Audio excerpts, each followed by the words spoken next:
Shabbat Shalom, bem-vindos a mais um Café com Torá da Missão Bereshit. Hoje estamos aqui, Rosh Alexandre, Mestre Lédio e eu, para comentarmos mais uma Parashá dessa semana, a porção da Torá dessa semana, a porção Pinhas. Ela vai contar para a gente uma história profunda, com ensinamento espiritual tremendo. O que eu falei semana passada, eu vou repetir. Você que não teve contato ainda com esse conhecimento das parashot, né, das porções da Torá, você com certeza jamais leu o Velho Testamento como hoje em dia, então como a gente tem feito. Então acompanha, vai chamando os amigos, os parentes. Eu estou esticando aqui a fala para que você possa chamar seus amigos e mandar o link, distribuir o link para que a gente possa começar então o estudo dessa porção. Pinas. Shabbat Shalom, pessoal. O motivo do nosso atraso aqui um pouquinho hoje foi a Josi, ela que atrasou tudo. Shabbat Shalom, galerinha! A Josi mais uma vez está com a gente aqui atrás também, nos auxiliando aqui. Então, aquele mesmo padrão, né? Vocês podem colocar o comentário de vocês acerca daquilo que vocês conseguiram absorver durante essa semana, o estudo dessa porção chamada Pinhas. E vamos poder aqui compartilhar, foi compartilhado também lá no grupo de estudo, algumas palavras que tem algumas apresentações de forma diferente, estranha. Até a gente vai estar aqui hoje trazendo aqui no quadro branco aqui para que vocês possam acompanhar essas diferenças que a gente tem na escrita ali e o significado, as interpretações que existem acerca dessas questões que a gente tem no hebraico ali. Mais uma vez vendo como é importante a gente ter um conhecimento ainda que básico do hebraico para poder se aprofundar na compreensão, no entendimento das escrituras e assim a gente conseguir absorver o máximo possível daquilo que a palavra tem para revelar a nossa vida. E assim a gente vai conseguir hoje aqui compartilhar com vocês um pouco da palavra, vamos um pouco no dicionário também para entender mais o sentido de algumas palavras aqui, trazer um pouco da literatura. E Shabbat Shalom, assim a gente inicia no nosso café com Torá de hoje. Mestre Lédio. Shabbat Shalom a todos. É com muita alegria que estou de volta essa tempinho aí, mas graças ao Eterno estamos de volta aí. Espero que vocês estejam aí com o coração aberto. Eu tenho certeza que o Eterno hoje ele vai abençoar a sua vida. Convide aí mais pessoas aí, participe, coloque aí a sua dúvida. A gente no final a gente vai tirar as suas dúvidas aqui. E que você possa aí se degustar com a palavra de Deus, porque a Torá é como a árvore da vida, né? A Torá é doce, é mel. Sim. A lei do Senhor é boa, perfeita e agradável. Então nós estamos aqui guardando o mandamento, nós estamos estudando a Torá, nos conectando a Israel e ao Eterno. Então, como guardando o mandamento? Estamos guardando o mandamento hoje, além de ser Shabbat. O estudo da Torá é um mandamento do Eterno. Então, que você esteja aí bem com a sua família, o Eterno te abençoe. Shabbat Shalom a todos. Amém? Na semana passada nós estudamos Ruká e Balak, essas duas porções. E a gente comentou que a profundidade do ensino das verdades espirituais nessas duas parashot. E aí eu achei que nós tivéssemos chegado no ápice. Não. Pinhas vai trazer para a gente também ensinamentos profundos a respeito, verdades espirituais profundas a respeito da vontade do Eterno e segredos, posso até falar isso, segredos espirituais serão revelados nessa parashá. Vai pegando a tua Bíblia, livro de Números, capítulo 25. Eu vou ler a parashá, na verdade, ela começa no capítulo 25, ela vai do capítulo 25, do verso 10 até o capítulo 30, verso 1. Mas eu vou começar a ler a partir do capítulo 25, verso 1. Eu vou ler 10 versículos antes porque esse finalzinho da Parashá de Balak vai falar de Pinhas e faz um link com a Parashá Pinhas. Pinhas em hebraico, o nome é o nome dessa pessoa. Aí na sua Bíblia, dependendo da tua tradução, vai estar Finéias, porque lá em Portugal ele é conhecido como Finéias, porque na língua portuguesa a tradução que foi feita como Finéias. Então presta bastante atenção, pega o teu cafezinho, coloca aí do lado do teu computador, da tua televisão, e presta bastante atenção. Se delicie com aquilo que o Eterno vai nos ensinar hoje, com essa palavra maravilhosa, com esse ensino maravilhoso. Ontem eu já fiz uma provocação aqui na congregação, eu falei que Pinhas e Zimri, vocês vão ver aqui quem são os dois, são a mesma pessoa. E aí ficou todo mundo querendo me bater, mas eu vou explicar.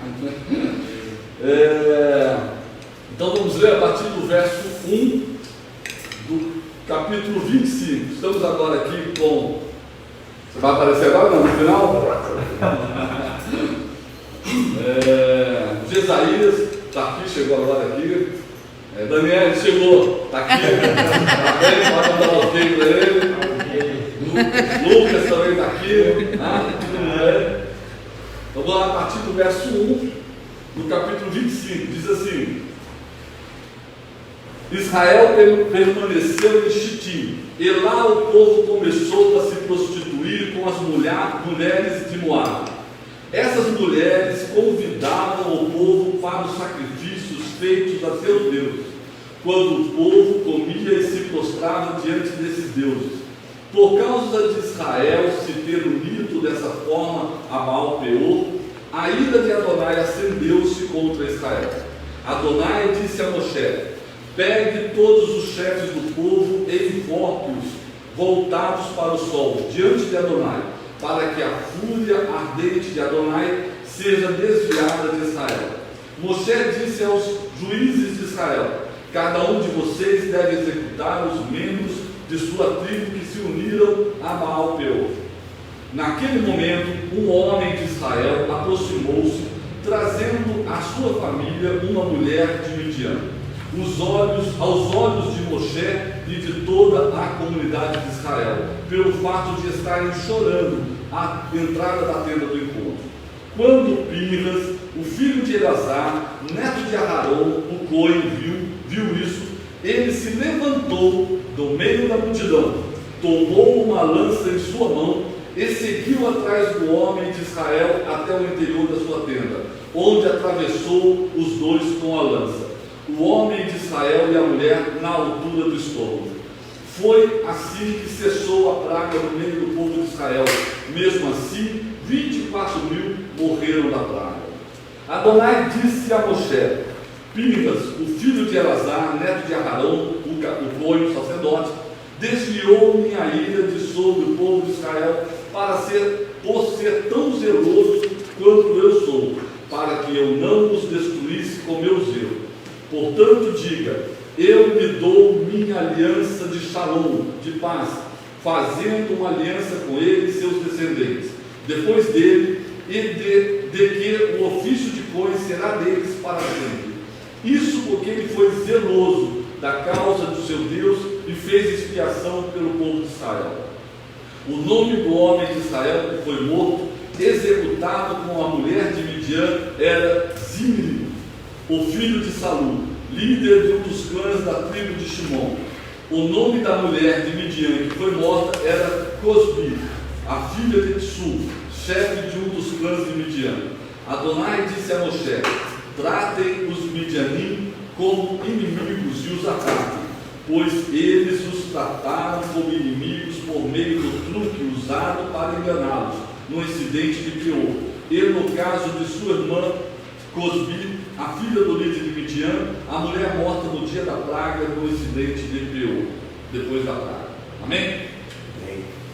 Esse é o texto. Então, o texto começa falando a respeito desse momento em que o povo começa, e aí a gente vai lembrar, você deve comentar aí, a gente vai lembrar de que foi no conselho de Bilã, por isso as duas parashot são ligadas, né? Está falando lá, Balaque vai falar de Bilã, o falso profeta, aquele que tentou amaldiçoar Israel e não conseguiu, teve que abençoar, porque o Eterno determinou que assim fosse.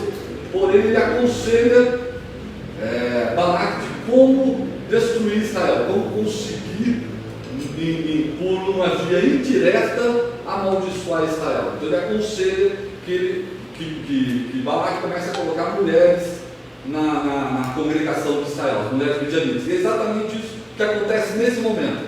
Essas mulheres se aproximam, os israelitas se envolvem com essas mulheres, consequentemente com os deuses delas, e então a praga, a maldição vem sobre eles. Quando Pinhas, então surge um personagem que até então não tinha aparecido, e surge de uma maneira extraordinária. Amém? Amém. Então vamos ficar aqui dentro do capítulo 25 primeiro. Então a gente tem um capítulo 25 para poder se aprofundar aqui e começar a discorrer sobre algumas questões que estão presentes aqui nesse capítulo 25 de Números. Eu queria começar falando de uma questão que a gente tem aqui, que é o nome do lugar onde acontece esse desvio do povo de Israel, chamado aqui de Baal Peor. Baal é Senhor, marido, Senhor, e Peor é brecha, abertura. Então, na verdade, o Senhor da abertura, o Senhor da brecha. E a primeira coisa que vem à mente quando eu olho aqui é: qual foi a brecha, qual foi a abertura que o povo de Israel estava dando aqui e com isso permitindo então o desvio que chegou à vida deles. Essa paraxá ela traz ensino, uma advertência para a nossa vida e uma correção através de um mau exemplo e de um bom exemplo, para que a gente possa aprender com esses acontecimentos. E qual foi a grande brecha que eu vejo aqui que aconteceu, que está representada no nome deste lugar, Baal Peor, o Senhor da brecha, da abertura? A grande brecha que eu vejo aqui, o desvio, é que eles começaram a não dar, a gente comentou isso ontem aqui à noite na abertura de Shabbat, eles começaram a não dar o devido valor à instrução do Eterno. E por não dar o devido valor à instrução do Eterno, eles foram se desviando. Você vê que há um processo de desvio aqui. Eles começam a se envolver com mulheres de outros povos, pagãs aqui, então não dão devido valor a guardar a sua vida de fidelidade, de santidade ao Eterno, e diz que eles começam a se prostituir, e você vê um processo aqui, eles se prostituem com essas mulheres, daqui a pouco eles estão se envolvendo com os próprios sacrifícios que eram feitos ali a esse Deus, Baal Peor. Quando a gente busca na história, a gente vê que esse Deus Baal Peor, a forma de se adorar a esse Deus era a prática de orgias, que eram realizadas ali. Então você vê exatamente coisas contrárias ao que o Eterno estabelece. Então, enquanto o Eterno estabelece como padrão de adoração a santidade, você vê aqui a orgia, como representação. Então você vê a inversão de valores que acontece aqui. Uma outra prática que tinha a essa divindade, Baal Peor, eles defecavam diante da imagem. Você vê isso em história. Eles defecavam ali, então um lugar de impureza, Você vê que é totalmente contrário aos valores que o Eterno estabeleceu para o seu povo diante daquele que é o único e verdadeiro Deus. Quando ele estabelece padrão de pureza, padrão de santidade, então você vê que eles começam a mudar os seus valores, e ali eles vão se envolvendo então com essa chamada prostituição. E nessa palavra aqui, prostituição, a gente vê que não é algo apenas físico, não é apenas um relacionamento físico e sexual que está inserido no conceito dessa palavra prostituição. Por isso que eu trouxe aqui para vocês, a palavra aqui para prostituição é a palavra lisenot. E quando você pega a palavra lisenot, vou falar com calma para a gente poder desfrutar aqui, a gente pega o dicionário. É importante a gente fazer isso. Você ter um dicionário internacional do Antigo Testamento, para que você possa pesquisar essas palavras no original e ver então o significado delas. E quando você pega a palavra lizenot, a palavra que está aplicada para prostituição, para entender o que aconteceu naquele momento, a palavra lizenot está aqui, ó, vem de zaná, cometer fornicação, praticar prostituição, mas vai além, porque nós temos as palavras derivadas dela. E aí você tem aqui zenut, fornicação, e relaciona ela à idolatria. Então não é apenas o ter a relação sexual ilícita, porque diz aqui no dicionário, esse verbo é usado tanto literalmente como figuradamente, e nesse último caso a ideia que comunica pode ser relações internacionais proibidas de uma nação, especialmente Israel, em fazer acordos com outras nações. Pode se referir também a relacionamentos religiosos, nos quais Israel adorava deuses falsos. Então essa palavra aqui, lizenot, está demonstrando que o que eles praticaram não foi apenas o ato físico ali de prostituição, mas a infidelidade ao próprio Eterno, se envolvendo com outros deuses que tem aqui. Então a gente começa a ver que como as pessoas foram deixando de dar o devido valor àquilo que o Eterno tinha estabelecido para a vida deles. Eu estou falando muito dessa questão de valor desde ontem, porque normalmente tem algo que o Eterno ministra ao nosso coração quando durante a semana a gente faz a leitura da porção. E o que o Eterno ministrou no meu coração foi exatamente isso, o ter cuidado, dar o devido valor àquilo que Deus tem colocado diante de nós, tem liberado para a nossa vida, as suas instruções, e assim para que você possa viver como Pinhas, que a gente vai entrar na história de Pinhas, porque enquanto de um lado você tem um povo que começa a não dar valor às coisas de Deus, e por causa disso se afasta do Eterno e se envolve em uma infidelidade tamanha que conduz eles à morte. Por outro lado, você tem a história de um homem que se levanta, que se coloca de pé e que se mantém demonstrando o maior zelo, a ponto de demonstrar o próprio zelo do Eterno. A gente vai ver isso aqui no texto, o próprio zelo do Eterno presente na vida dele. E é essa figura que a gente tem que ter como exemplo para viver e buscar o mesmo zelo de Pinhas, aquele que consegue dar o mesmo valor que Deus dá às suas instruções e aquilo que ele deve praticar. Amém. Baruch Hashem. Baruch Hashem. A gente aprende muita coisa para palestrar. Estava pensando aqui, Senhor, como que é danoso um falso profeta no meio do povo. Por isso que o Eterno, ele adverte o povo por causa dos falsos profetas. Por quê? Porque o falso profeta, ele afasta o povo daquilo que é prescrito na Torá e leva o povo a se prostituir. Se a gente for ver lá no original, a palavra zelo, ela é zelo porque está um pouco amaciado, mas é ciúme mesmo. É Elcaná, Deus, o nosso Deus é um Deus ciumento. Ele tem ciúme do seu povo. E a prostituição, que é uma coisa que é um adultério, né? Ele traz uma ira do Senhor em relação àquele ato. Ou seja, se você se prostituir espiritualmente, você está criando, você está colocando a ira do Senhor sobre a sua vida.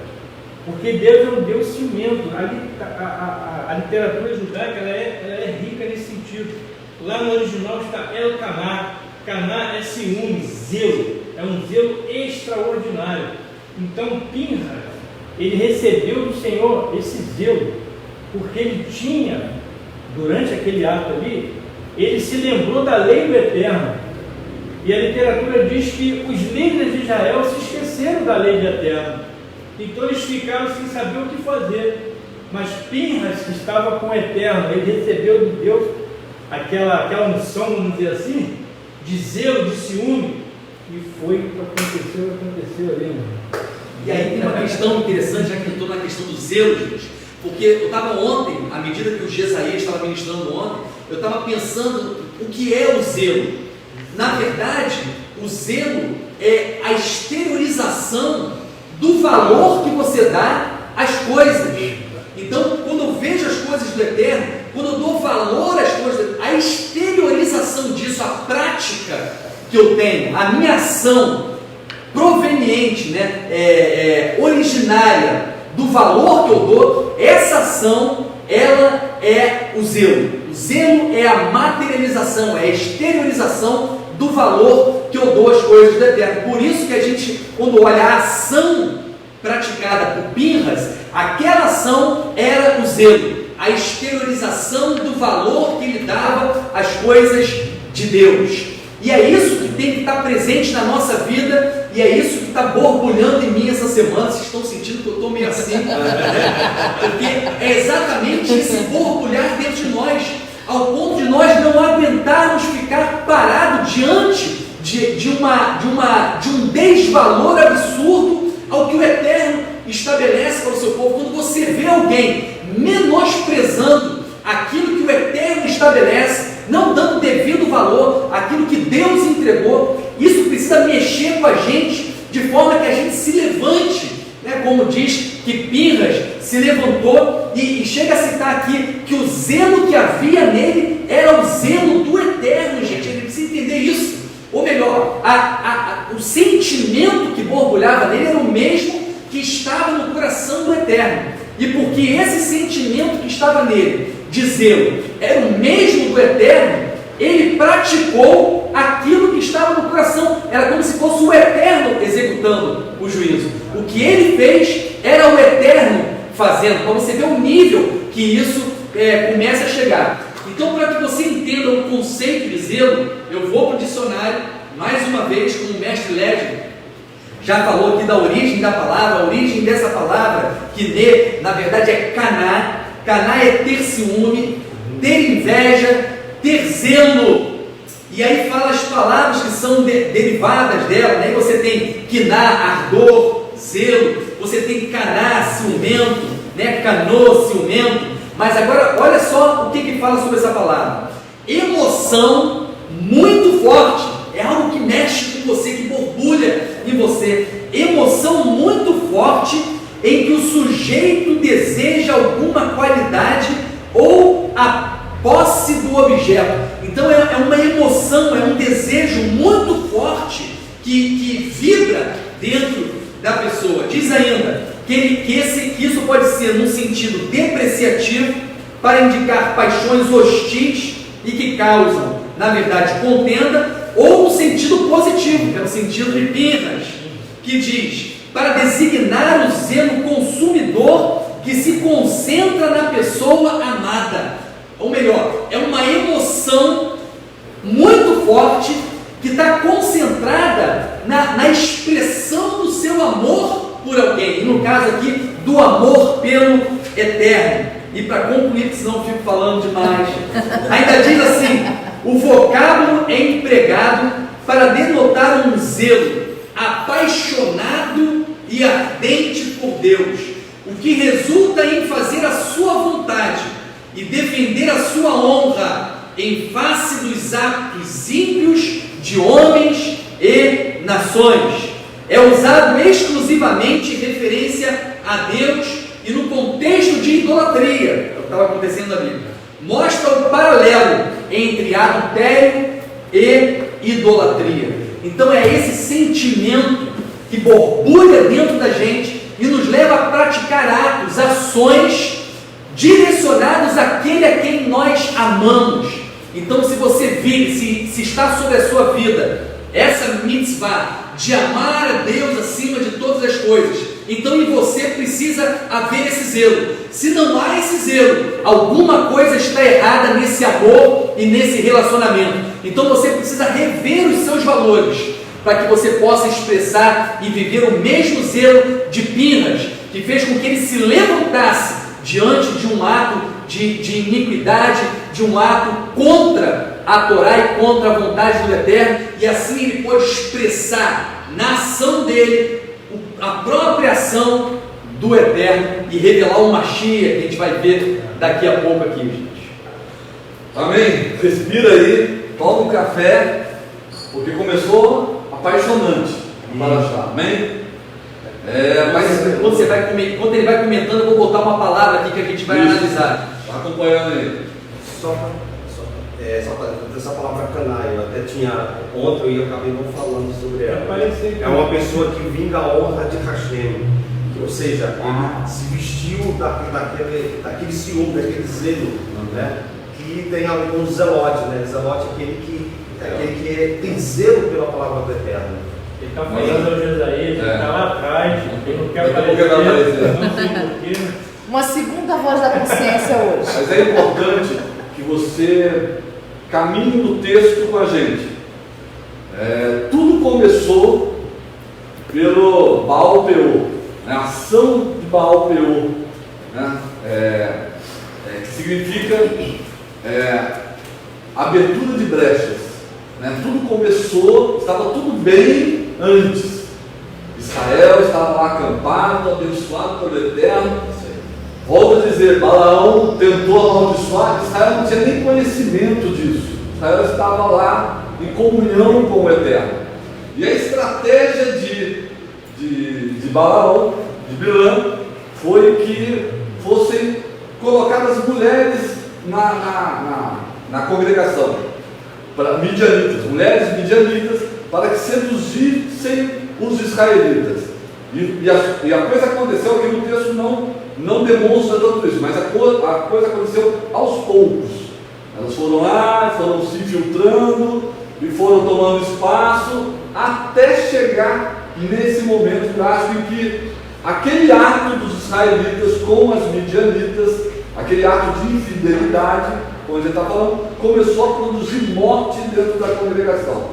E essa morte dentro da congregação, ele lembrou bem a literatura judaica para dizer que Moshe e os líderes tinham esquecido daqueles mandamentos, né?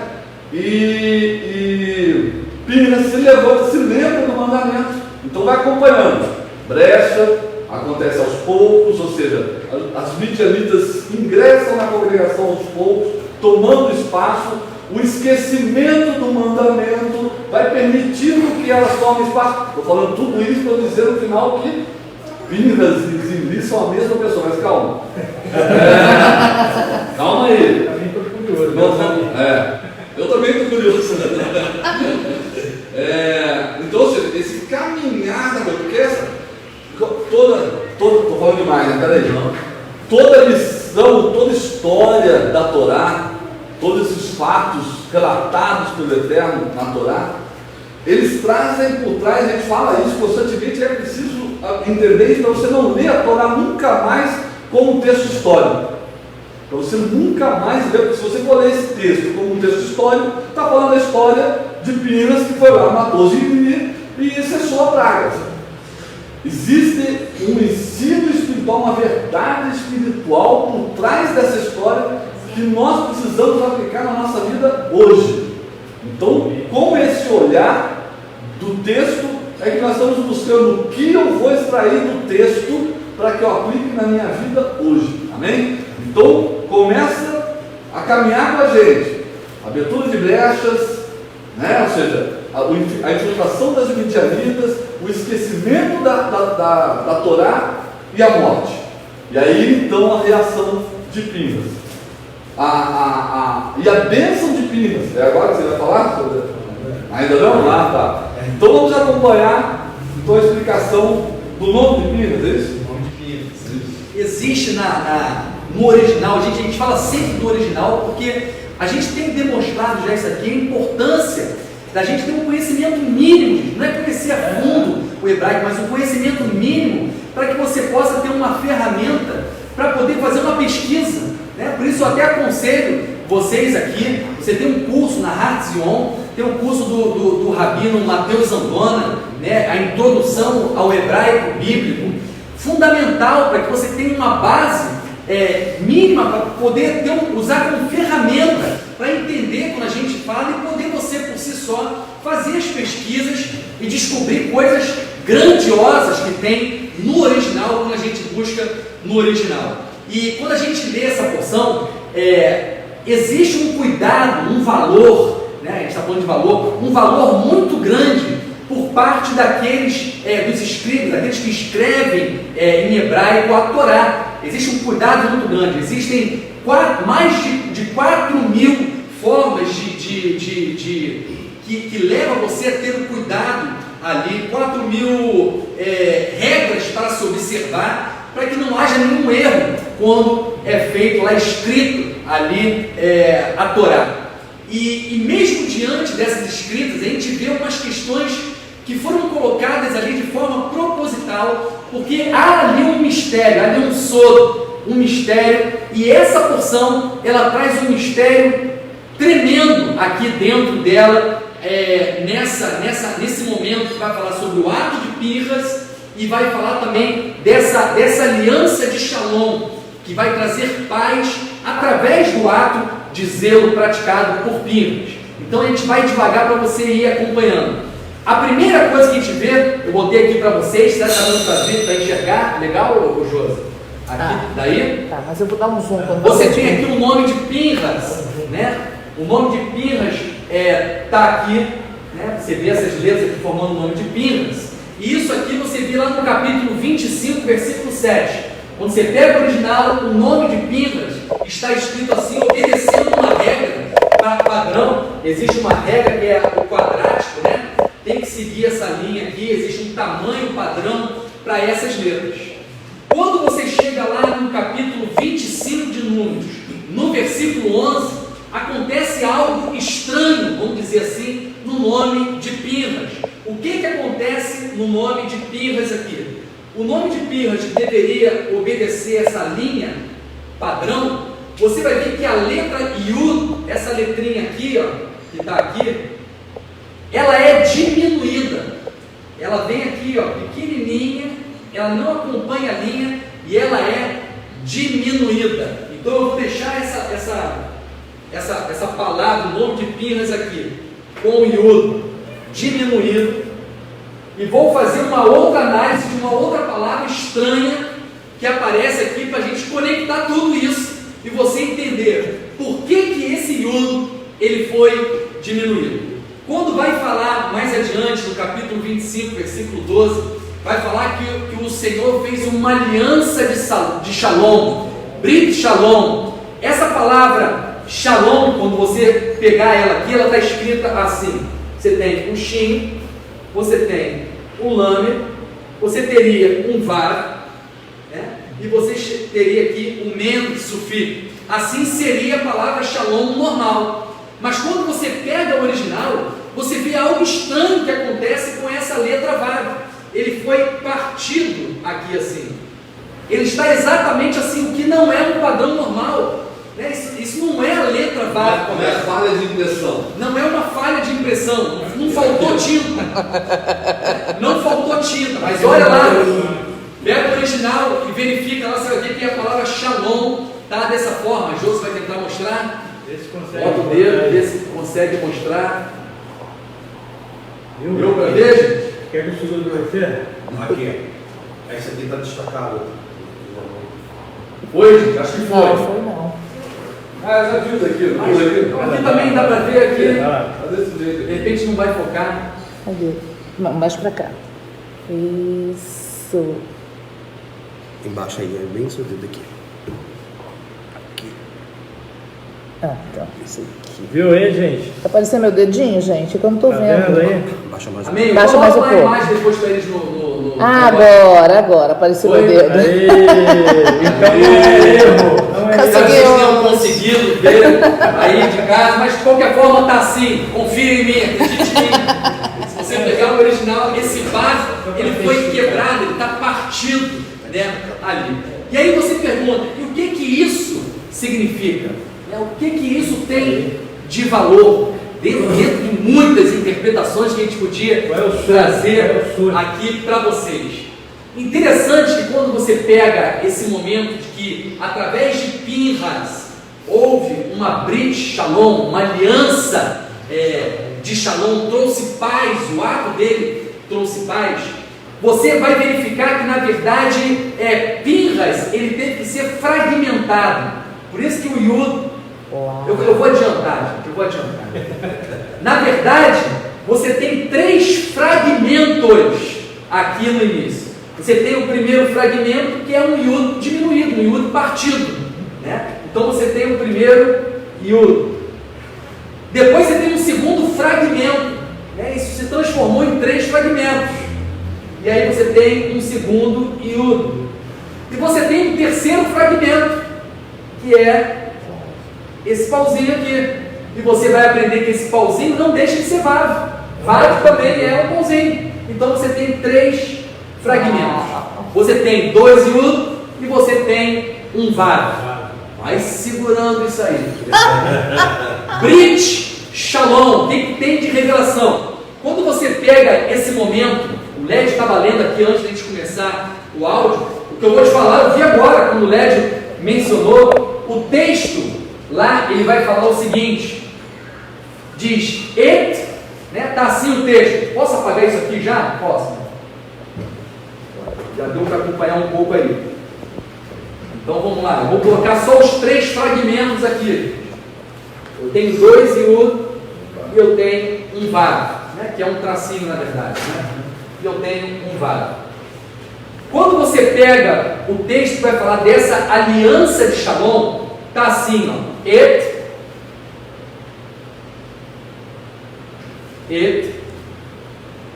aí tá, Brit,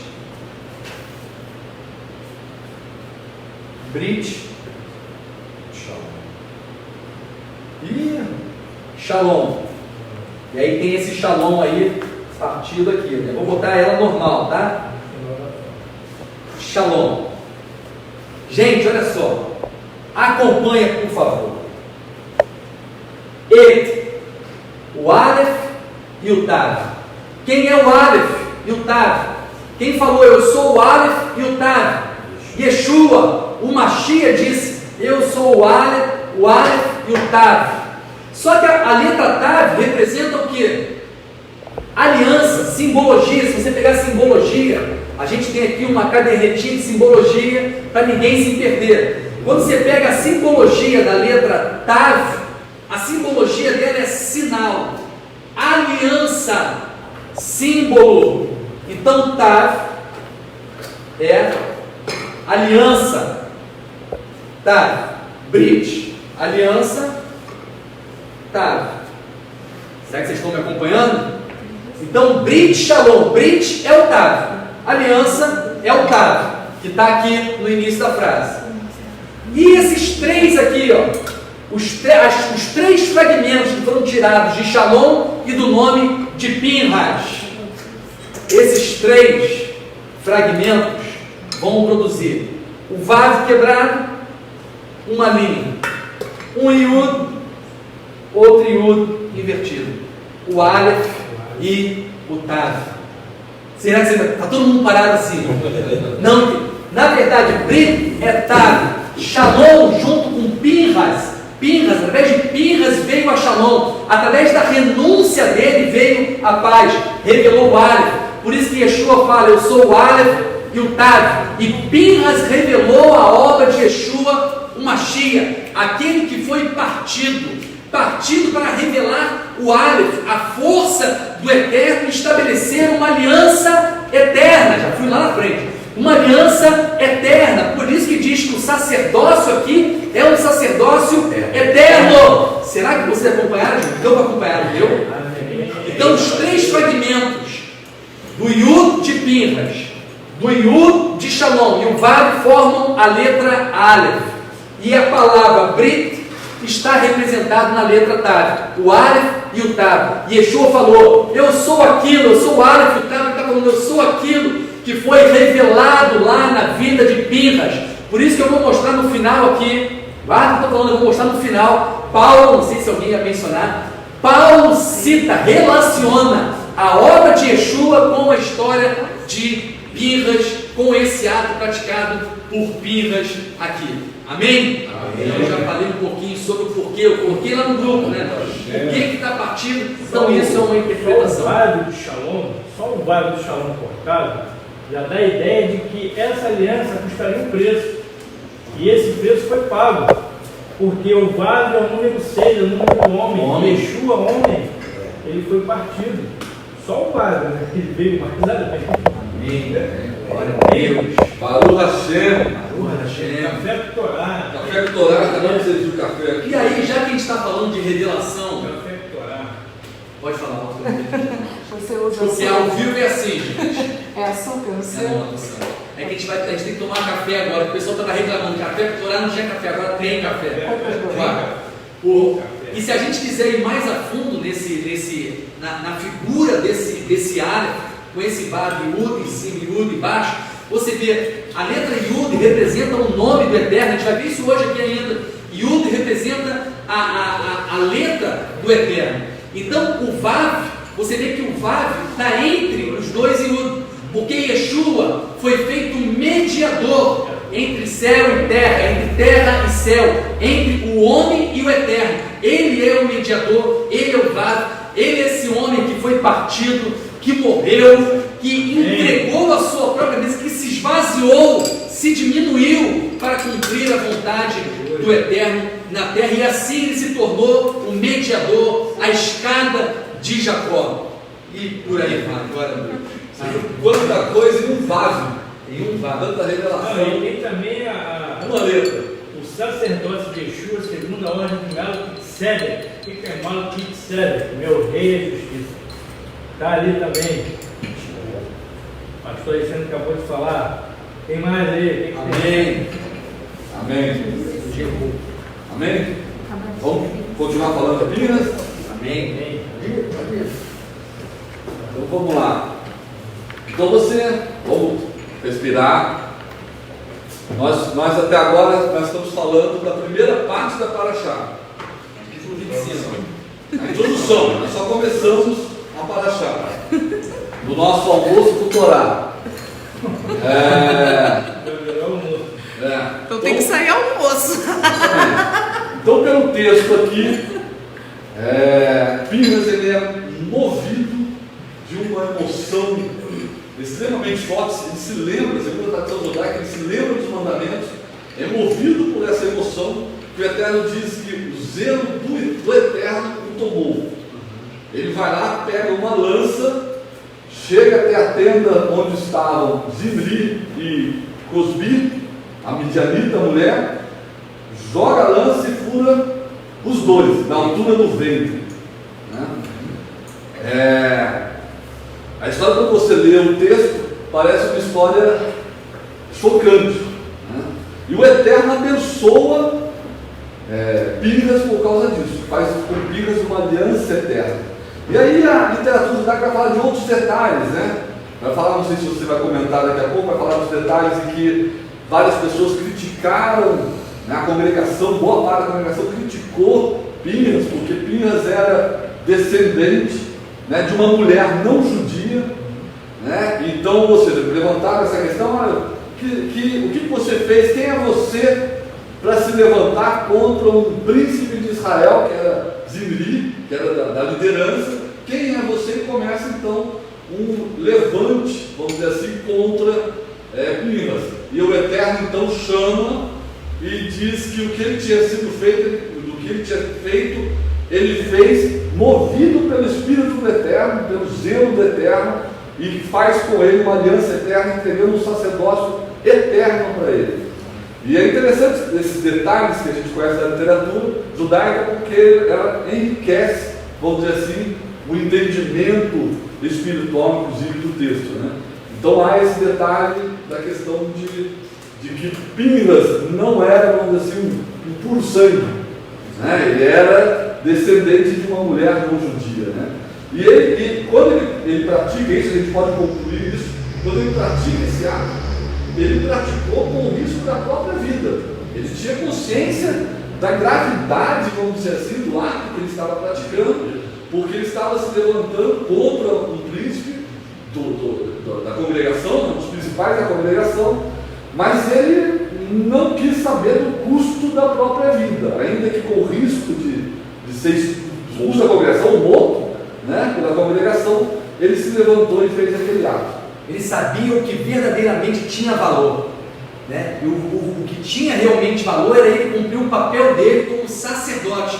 Por isso que a Escritura eu já falei isso várias vezes, falei ontem e não me canso de repetir. Sempre que quando fala sobre se pôr de pé, se levantar, fala de um ato sacerdotal, e ele praticou esse ato sacerdotal, ele se colocou de pé diante daquela situação contrária, e ele prestou a avodar, ele prestou um serviço ao Eterno, quando ele executa aquele ato movido pelo zelo. Ele sabia que o fazer e o realizar a vontade do Eterno e cumprir o propósito estabelecido para a vida dele era mais valioso do que a própria vida. Ele fez a mesma coisa que a rainha Esther fez, né? Se eu morrer, se eu perecer, perecerei. Então isso é um ato de alguém que pratica serviço sacerdotal. É aquele que entrega a própria vida. O sacerdote, ele entrega a própria vida em lugar do povo, para que haja expiação, para que haja bênção sobre o povo. A gente vai ver tamanha bênção que veio a partir, não vou falar agora não, mas a bênção que veio sobre o povo e as famílias das tribos por conta desse ato, desse homem que assumiu a posição sacerdotal naquele momento, a ponto de colocar a sua própria vida, né, em risco ali, de entregar a própria vida, e mais uma vez demonstrando como Pinhas ali, ele é uma pré-figura do próprio Mashiach. E não sou eu apenas que estou falando isso. Se você pega a literatura judaica, tem um momento que a literatura judaica chega a dizer o seguinte, que na verdade Pinhas se vestiu de Isaac. Gente, mais claro do que isso, Isaac é pré-figura do Mashiach, Pinhas é pré-figura do Mashiach, que diz que ele se vestiu, é como se fosse o Isaac ali naquele momento. Esse sacrifício que produz expiação, aquele que entrega a vida para realizar a vontade do Eterno. Não sei se vai dar tempo, porque essa questão, né, de expiação é uma questão muito profunda. Às vezes as pessoas não têm um dimensionamento de que é a relação de derramar sangue. Realmente a literatura judaica ela diz que Deus não determinou o sacrifício humano. Isso é básico, a gente sabe disso. Só que o que ele falou ainda agora aqui? O que o pastor Alexandre falou agora aqui? A entrega do sacerdote para a expiação. Existe uma lei que Deus prescreveu, amado. Essa lei ela é fundamental para que a gente entenda o contexto da salvação, da expiação. Sem derramamento de sangue não há remissão. Isso é uma lei. Então o que aconteceu no evento de Pinhas? É algo que foi uma lei determinada espiritualmente pelo Eterno. O que o Eterno prescreveu? Sacrifício de animais. Por quê? Porque ele não quis sacrifício humano. Então o derramado de sangue, ele é uma lei que traz cessar do juízo de Deus. O que aconteceu? O juízo cessou, porque houve um derramamento de sangue. Então, aquilo ali fez com que a lei de Deus fosse imediatamente colocada em prática. Aí você entende a profundidade daquilo que o Eterno prescreveu como salvação. É algo muito profundo. Se a gente ficar aqui, a gente vai parar aqui o almoço, a janta. Eu não quero me aprofundar muito, mas eu quero que vocês entendam por que da obra expiatória de Yeshua. Entendeu, amados? Por que veio lá do Sinai até o Calvário? Essa lei é uma lei prescrita pelo Eterno. Sem derramamento não há remissão, não há perdão e não há cessação de juízo. Então a gente tem que entender isso. Entendeu? Eu acho que é por isso que às vezes, tanto do lado cristão quanto do lado judaico, há uma certa divergência em relação a isso. Então, é só isso que ele colocava. Deixa eu só clarear aqui para quem está acompanhando, que esse ponto é fundamental. Esse ponto é fundamental por quê, gente? Porque muitas pessoas querem argumentar contra a figura de Yeshua, negando a messianidade de Yeshua, dizendo, um dos argumentos é esse, que o Eterno não aceita sacrifício humano. Então eles dizem, se um homem morreu para te salvar, isso não está na Torá, eles dizem assim, porque o Eterno não aceita sacrifício humano. O que é uma grande contradição, porque na verdade a própria literatura judaica explica textos e demonstra que a morte de um justo expia pecados. Não a pessoa se matando, mas a morte do justo. o ato dele de fidelidade, que acaba levando ele à morte, isso expia os pecados de uma geração. Você vê isso no comentário judaico quando fala da morte de Miriam. Você vê isso no comentário judaico quando fala da morte de Aarão. Você vê isso no comentário judaico quando fala aqui desse ato praticado nesse momento por Pinhas. E eles afirmam que a morte de um justo expia os pecados de uma geração. Então, se a morte do justo expia pecados de uma geração, imagina a morte daquele que é o justo, aquele que é o Mashiach. Isso tem poder para expiar os pecados não só de uma geração, mas de todas as gerações em qualquer época. Isso, você que tem vivido aí a restauração das raízes da fé, precisa ter na sua mente muito clara, para que você saiba a importância, o valor, voltamos para o valor da morte, do ato praticado por Yeshua, o Mashiach, aquele que entregou a própria vida, assim como Pinhas fez, para que houvesse expiação, para que houvesse uma aliança de paz, para que a Shalom retomasse ao seu povo. Amém. Amém? Glória a Deus. Tem mais coisa aqui para falar? Vai falar de Pinhas? Não, vai lá. E por que é que uma das possibilidades de interpretação desse texto, eu comentei durante a semana com minha esposa que está aqui, Cláudia, fala oi, vem aqui para frente, depois no final. Que Pinhas e Zimri são a mesma pessoa. Lógico que a frase é provocativa, exatamente para colocar, não, como assim, né? Pinhas e Zimri, ou seja, Pinhas, aquele que se levanta com o zelo do Eterno, pratica um ato manifestado pela vontade do Eterno. Zimri, aquele que foi infiel, aquele que se envolveu com as midianitas, aquele que se entregou aos prazeres mundanos, né? Por que essas duas figuras eu digo que são a mesma pessoa? Porque Pinhas e Zimri, os dois estão dentro de mim e dentro de você. Ou seja, a literatura judaica vai falar vastamente, né, a respeito do Yetzer Hará, a minha tendência má e a minha tendência boa. Hassidismo vai falar da alma divina e a alma animal. O Rabino Shaul, né, conhecido como apóstolo Paulo, né, falou do homem carnal e do homem espiritual. Ou seja, Zimri e Pinhas estão dentro de nós. Por que Pinhas ele pega uma lança e fere, né? Pinhas fere Zimri com a mulher midianita no ventre. Eu expliquei, o ventre representa tudo aquilo que é carnal, a vontade carnal. Por isso que a serpente se rasteja, a maldição dela foi, rastejará sobre o teu ventre. Ou seja, sobre o ventre você viverá. Então o ventre representa tudo aquilo que é desejo da carne, desejo do mundo, né?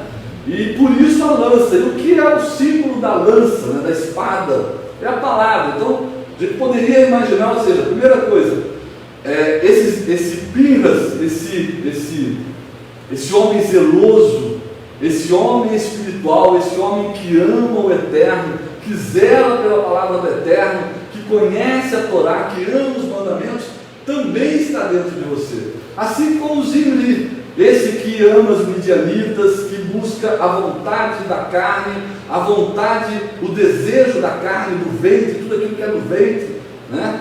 Mas há necessidade, e esse texto mostra para a gente, essa história mostra para a gente, que há necessidade de Pinhas matar Zimri.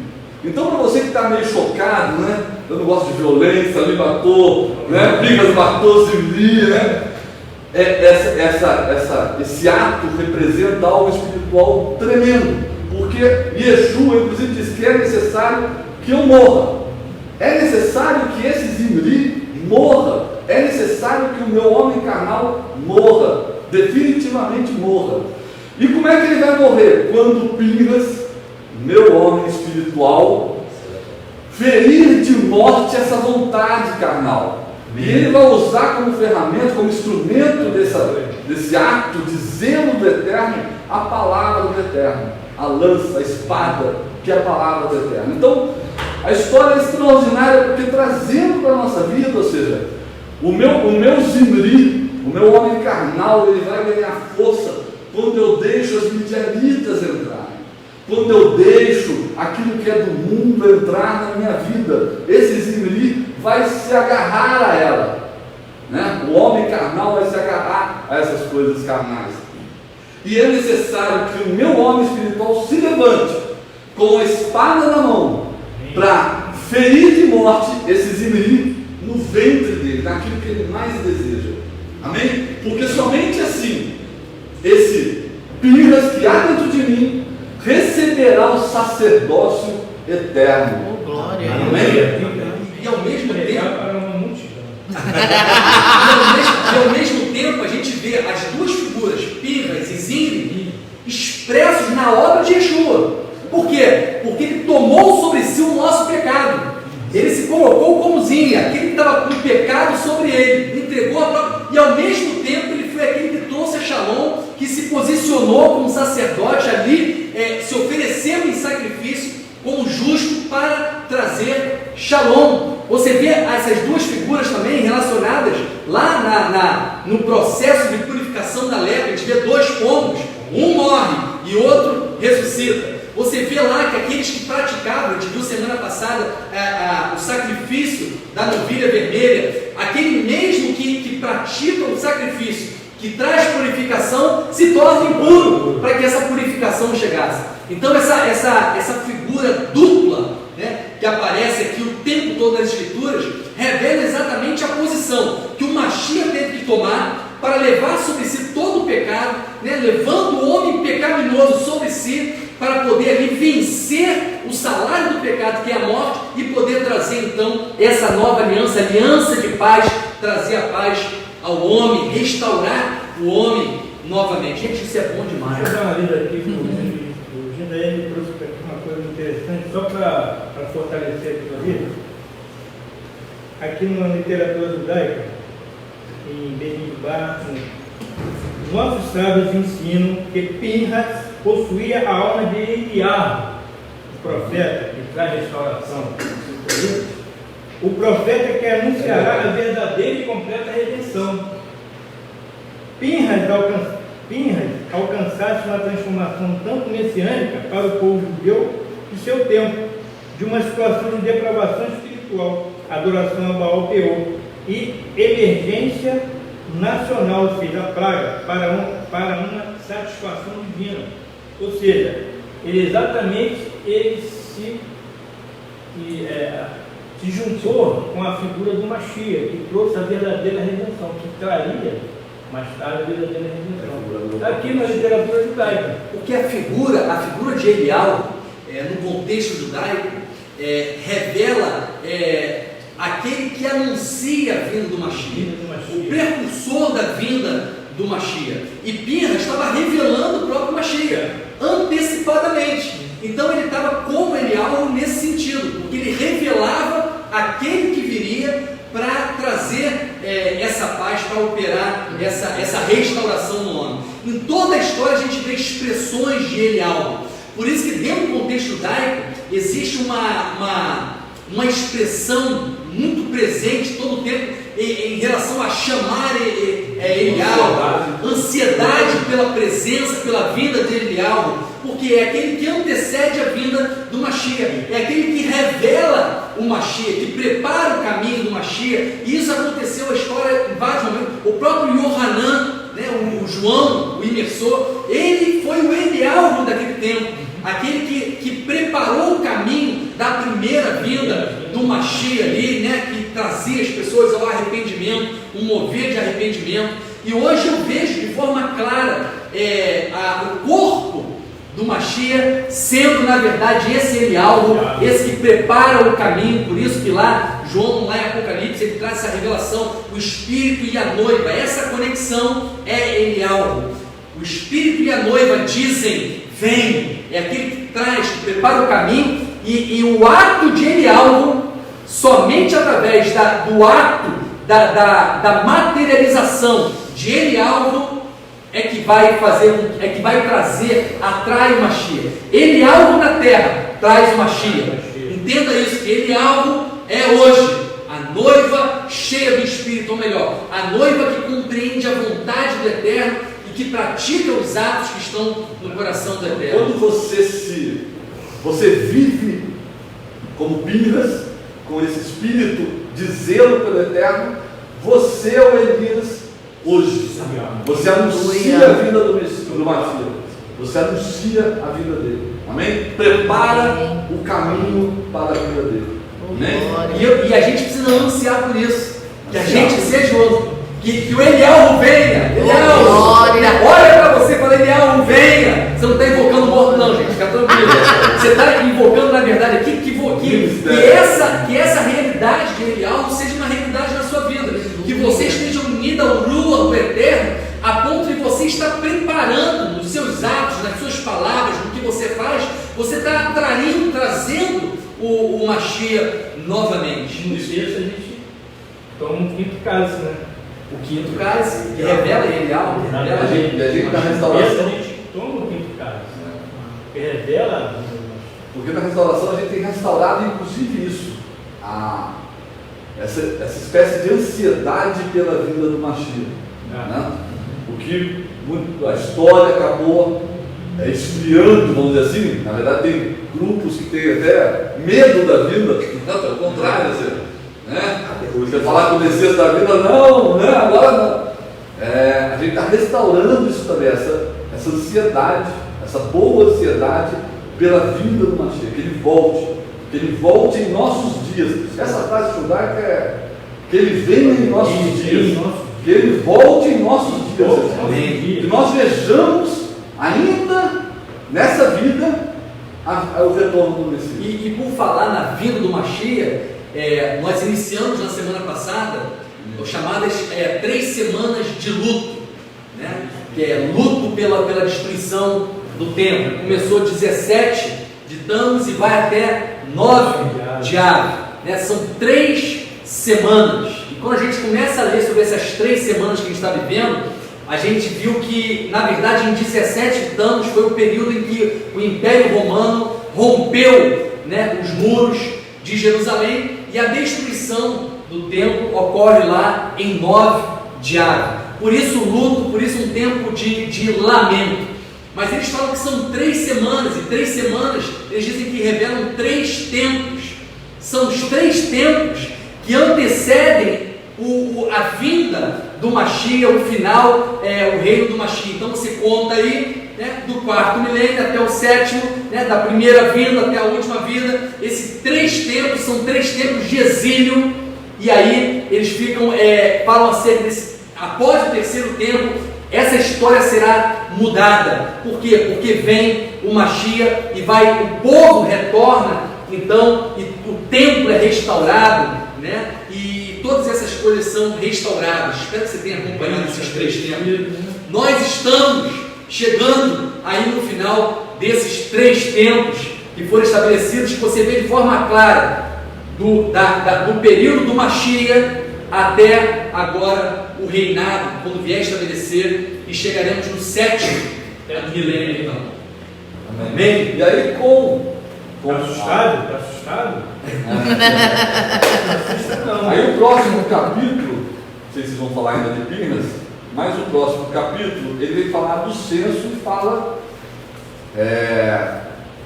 de uma bênção, né? Ou seja, então quando Pinhas se levanta, a praga, não somente a praga cessa, a mortandade cessa, ou seja, a morte não tem mais domínio ali, como o Eterno, então, com o censo, ele acrescenta algo nas famílias israelitas. Amém. E aí, mais uma vez, a gente volta para a importância da gente conhecer o hebraico, né, de ter um conhecimento básico. Porque no capítulo 26, no versículo 52 e 53, vamos ler para a gente não ficar só falando e não ler. Então, Números capítulo 26, versículos 52 e 53.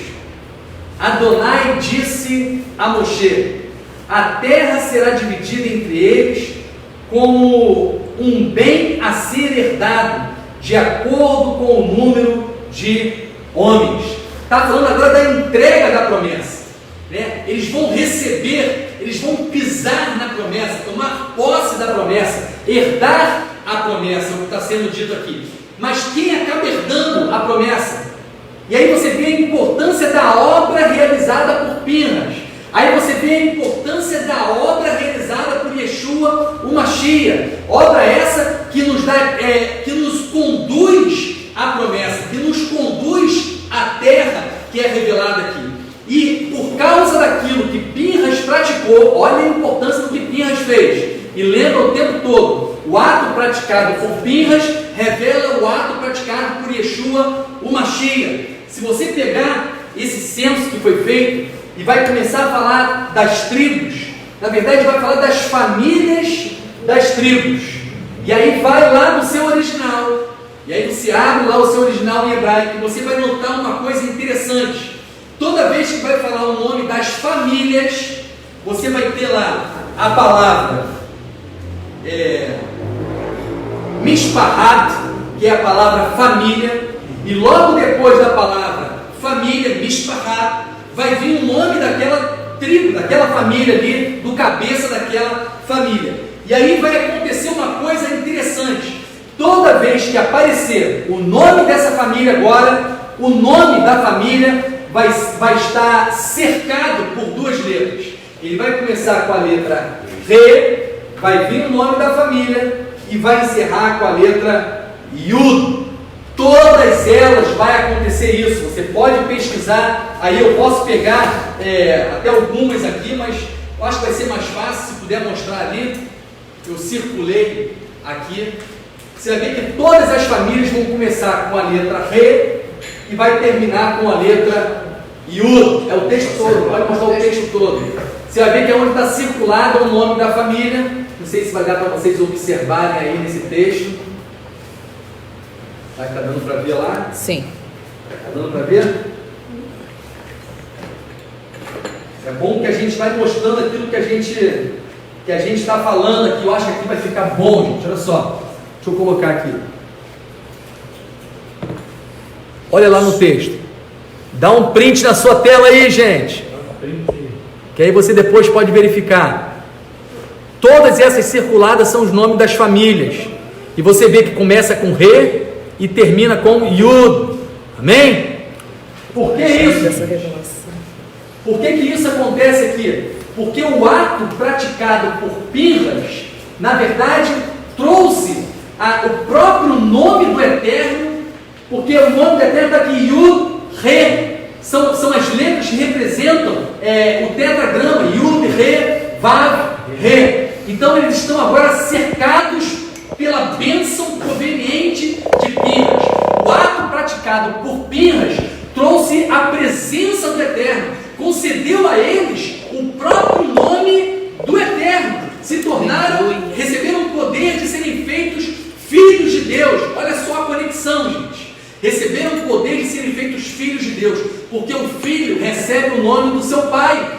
Por isso, quando a gente olha para o nome do Mashiach, Yeshua, você tem lá Ye. Ye é exatamente a abreviação do nome do Eterno. Por isso que diz que o Pai deu a ele o seu nome, que o nome do Pai está contido no Filho, porque tem lá Yeshua. Na verdade está dizendo, a salvação vem de Yah, a salvação vem do Eterno. E o Mashiach foi enviado então para trazer essa salvação que vem do Eterno através do ato praticado por ele, assim como o ato praticado por Pinhas trouxe a essas famílias o nome do Eterno estabelecido sobre eles. E agora não tem apenas uma bênção, e é isso que é importante a gente ver. Não é apenas a bênção que você recebe de ser agora filho de Deus por causa da obra de Yeshua, mas você não apenas tem a bênção, mas você tem agora uma responsabilidade, porque você carrega com você o nome do Eterno. Então há uma responsabilidade.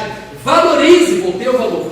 Valorize, por isso que a porção fala de valor. Valorize aquilo que você tem recebido através da obra de Yeshua, o Mashiach. Através dessa obra, vocês receberam o poder de serem feitos filhos de Deus, filhos de Yah, filhos de Al, filhos do Eterno. E por isso o nome dele, você carrega o nome dele. Agora valorize isso que você recebeu, porque teve um alto preço. A gente vai lá em Abraão, o que Deus fala para Abraão? Será bendito todas as famílias da terra através de Yeshua, que é descendente de Abraão. Glória a Deus. Você nunca imaginou, quando você lia o livro de Números, que não é um livro de matemática, não é de cálculo, não tem nada de matemática, apesar do nome, é Bamidbar, é no deserto. Então você nunca leu um livro que fala dessa caminhada no deserto dessa forma, com tanta riqueza. Até então, uma simples genealogia, Deus mandou contar, né? Conta, aí faz o censo de novo, um simples censo, falando das famílias. Ganhou uma dimensão extraordinária através dessa revelação do hebraico. Então, compreendendo a obra de Pinhas, o que ele fez, a semelhança da obra dele, como precursor do Mashiach, olha a riqueza que você recebeu. O nome do Eterno está no teu nome. Como alguém com sã consciência. Ah, Eu hoje, até. Paula, vem cá, Não, vou acabar se ela vem na frente, chorando. ela vai chorar, se ela fica atrás. Como alguém com sã consciência pode dizer que um material desse, uma palavra dessa, não tem mais valor, não tem mais importância, que foi abolido, né? Eu fico impressionada como as pessoas não caem na realidade, não escutam, como elas estão cegas, porque que material maravilhoso, surpreendente para a vida da gente, que muda totalmente a nossa consciência, a nossa atitude, o nosso querer, o nosso futuro, o nosso projeto, o nosso gol. Como alguém pode dizer que isso aí é irrelevante? Eu não entendo. Desculpa. E aí, mais uma vez, eu volto, eu sei que eu estou sendo chato, mas o Espírito do Eterno está falando muito forte comigo acerca de restaurar o valor desse zelo. Por quê, gente? Porque quando existe um censo, olha só, uma paraxá que a gente está falando de valor, ocorre um censo. E a literatura comenta por que Deus faz censos. E diz que toda vez que o Eterno estabelece um censo, Ele não sabe quantos tem. você acha que ele não sabe por que ele faz a contagem? Porque fazer contagem é dar valor. A gente conta, isso é a literatura que comenta, gente, não sou eu não. Quando alguém conta algo, ele está dizendo que aquilo tem valor, porque só se conta o que tem valor. Por isso é feito o censo. Ele está dizendo, existe um valor estabelecido em vocês, existe um valor naquilo que tem sido dado a vocês. Agora valorizem isso que está sendo dado a vocês. É o que a gente vê aqui em todo esse contexto da Paraxá Pinhas. E já que o nome do Eterno está sobre a sua vida, honre o nome dele na sua vida. O nome do Eterno é algo sério. E aí no capítulo 27, vai chegar ali o momento da distribuição das terras. Mais uma vez o tema vai ser valor. Porque você vê as filhas de Tselofehad, né? Elas vão buscar de Moshe serem participantes daquela terra. Por quê? Porque são mulheres que reconhecem o valor de estar introduzida na promessa, reconhecem o valor daquilo que vem da parte de Deus para a vida delas, o valor da porção que vem do Eterno. Então elas vão chegar diante ali de Moshe e vão buscar também a parte, elas querem ser participantes desses valores do Eterno. Então são pessoas que valorizam aquilo que vem da parte de Deus, e elas vão então até Moshe e vão ali buscar receber de Moshe parte da terra. Moshe, nesse momento, está dividindo a a terra entre as famílias. E como há uma instrução anterior, ele está dividindo entre os cabeças, entre os homens da congregação. Essas 5 mulheres, filhas dessa pessoa que o nome é complicado, né? Fala isso, não, vai citar o nome dele. Selofehad. É isso aí. Filhas dele, essas 5 filhas dele são citadas. Quando a Torá cita o nome das pessoas, é importante o nome. A Torá nomeia assim. Elas vão até Moshe e perguntam. Elas dizem: nosso pai morreu por um pecado dele, não participou disso, da tradição que ele não tinha participado da revolta de Corá e tal. E elas pedem, como elas não têm um irmão homem, ou seja, o pai delas não teve filho homem, elas pedem a Moshe a parte delas. como mulher. Moshe não tem uma resposta, Moisés não tem uma resposta para elas. Vai buscar do Eterno a instrução para o caso delas. E o Eterno diz: é justo, o pedido delas é justo. Isso estabelece uma nova regra. Vai lá, conta lá. Estou contando só o contexto, o pessoal que não se lembra do texto se contextualizar aí. Então, através dessa valorização ao que vem da parte de Deus, a porção de Deus, porque elas deram o devido valor, porque elas foram zelosas, elas foram movidas por um sentimento de amor por aquilo que vem da parte do Eterno.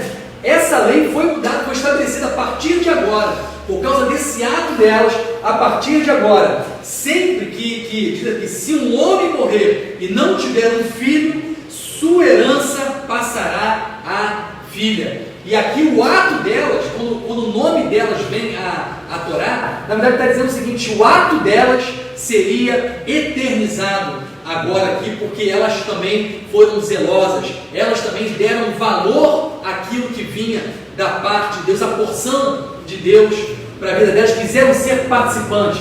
Ontem nós até mencionamos aqui na abertura do Shabbat o texto que diz: ó Senhor, não retires de mim o teu espírito. Isso é um gemido que tem que estar presente em nossa vida. É o gemido de alguém que reconhece o valor da presença do Eterno na vida delas, do Espírito, do Ruach HaKodesh na vida delas, que fala: Senhor, não retires de mim essa porção, porque eu sei o quão isso é valioso, quão isso é valoroso, para que eu possa compreender a tua vontade, o teu pensamento e o teu querer. Que haja em você esse mesmo gemido, esse mesmo zelo, esse mesmo sentimento. Essa é a palavra que eu quero liberar para a sua vida nesse Shabbat. Que haja o mesmo sentimento que havia no coração de Pinhas, que o mesmo sentimento que havia no coração dessas 5 mulheres esteja pulsando na vida de cada um de vocês, para que vocês possam revelar o próprio zelo do Eterno, o próprio sentimento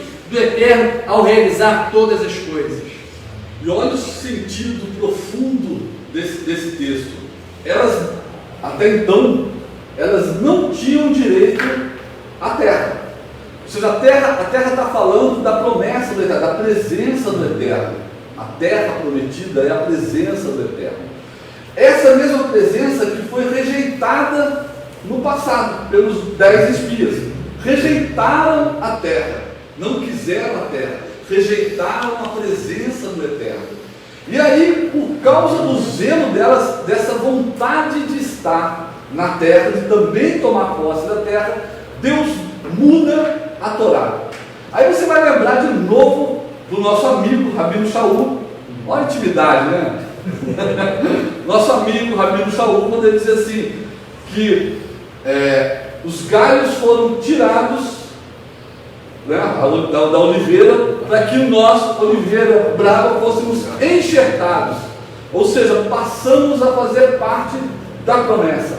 Passamos a fazer parte da promessa da terra prometida. Foi mudado algo para que a gente fizesse parte dessa promessa.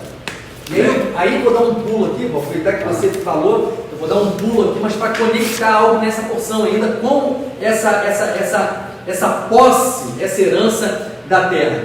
Como eu vou conseguir alcançar essa terra, pisar nessa terra? E aí tem uma conexão nessa paraxá, que nessa paraxá é a paraxá em que Moshe chama Yehoshua, Josué, e vai colocar a mão sobre ele, e ele vai ser estabelecido como líder. Ele vai ser aquele que vai levar o povo para a posse dessa terra. E aí olha o mistério, né? O nome dele, quando é mencionado aqui, diz Yehoshua ben Nun. O que isso tem a ver com o que a gente está falando? O que o nome Yehoshua ben Nun tem a ver com o levar alguém à terra? Meu amigo, só tem uma coisa que vai conduzir você e levar você à promessa, a viver a terra, a pisar na terra. Você tem que ser Ben Nun, tem que ser Lédio Ben Nun, tem que ser Adilson Ben Nun e tem que ser Alexandre Ben Nun. O que é isso, ser Ben Nun? Né? Nun, gente, é peixe. Por isso que ele é chamado de o peixe. Yehoshua é o peixe. E aí a literatura falou o peixe, por quê? O que tem isso a ver com chegar na terra?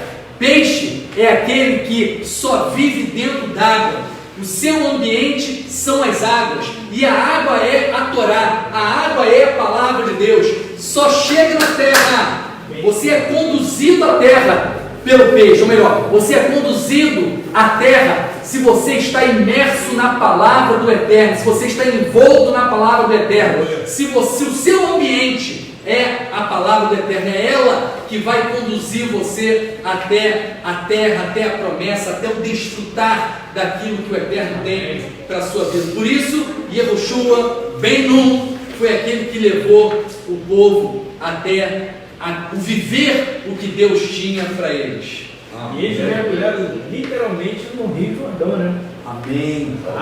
Passaram pelas águas. O caminho são as águas sempre. O próprio Yeshua falou para os discípulos: serem pescadores de homens. Ou seja, resgatar ou seja, o homem, o peixe, para o seu lugar natural, para dentro da palavra.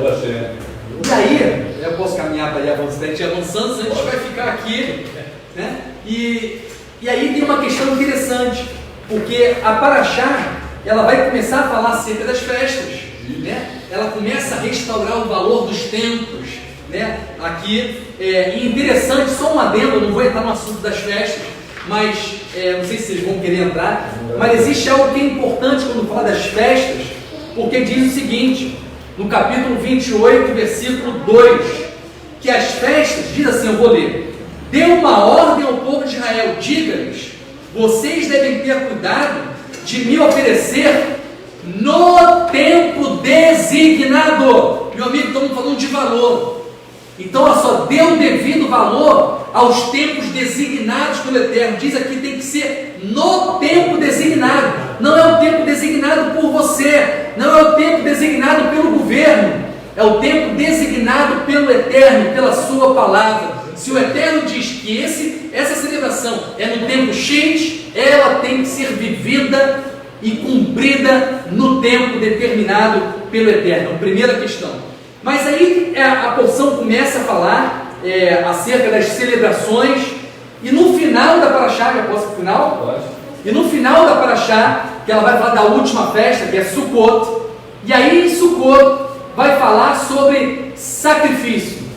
E eu vou dizer por que eu vou falar sobre isso. Porque novamente nós vamos ser levados a compreender que tudo aquilo que a gente está falando aqui, que tudo aquilo que a gente falou hoje aqui, dessa aliança de paz, dessa shalom, dessa obra de Yeshua, é algo que foi estabelecido para todas as nações. Foi algo que foi estabelecido, a obra do Mashiach é para alcançar todas as nações, e não apenas um povo, mas alcançar as nações ao ponto de fazer deles um só povo para o reino do Mashiach, para o estabelecimento do reino do Mashiach, onde seremos um só povo verdadeiramente. E aonde a gente vê isso? Na celebração de Sukkot. Porque quando você pega lá o capítulo 29 de Números, a partir do versículo 12, vai falar dos sacrifícios que são realizados nos 7 dias de Sukkot. Sukkot é uma celebração de 7 dias de festa. Não é o momento da gente estar falando de cada festa aqui, porque senão a gente ficaria muito tempo. Mas eu queria apenas mencionar algo que está no final dessa porção, que é uma característica que tem aqui no sacrifício, nesses 7 dias aqui de celebração de Sukkot. O que há de interessante aqui e que aponta para as nações, de uma bênção que alcança as nações, porque Sukkot vai falar do tabernacular eterno, agora vai falar de algo futuro, vai falar da presença do Eterno tabernaculando eternamente no meio de nós, e para isso há um processo que está revelado em Sukkot. E a gente vê aqui que haviam, na verdade, 70 sacrifícios de touro. É o único que muda a quantidade, é o sacrifício de touro aqui. E diz que eram 70 touros que eram sacrificados nesses 7 dias. 8 dias, tem o 8º dia ali, que é o Hoshana Rabbah. Tem o 8º dia, o grande dia, chamado de o grande dia. E o sacrifício ele é feito de uma forma que a gente tem que analisar. Diz que no primeiro dia da festa, lá no versículo 17, 17 não, antes, no versículo 13. Apresentem uma oferta queimada, uma oferta feita pelo fogo, com um aroma fragrante para Adonai. Ela consistirá em 13 novilhos. Então anota isso aí, 13. No primeiro dia, 13. Depois no segundo dia, versículo 17, no segundo dia vocês apresentarão 12 novilhos. No terceiro dia, 11. No quarto dia, 10. No quinto dia, 9. No sexto dia, 8 novilhos. E no sétimo dia, 7 novilhos. Então, desde o primeiro dia até o sétimo dia, você tem uma contagem que vai diminuindo. Então, no primeiro dia, 7 tempos. Grava isso. 7 tempos. Tempos esses que vão falar das nações, do que vai acontecer com as nações. E por que começa com 13?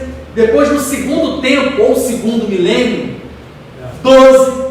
Depois no terceiro tempo, 11. Depois, até chegar lá no sétimo tempo, que você tem 7 sacrifícios. Por quê? Os 70 representam uma obra de restauração para as nações.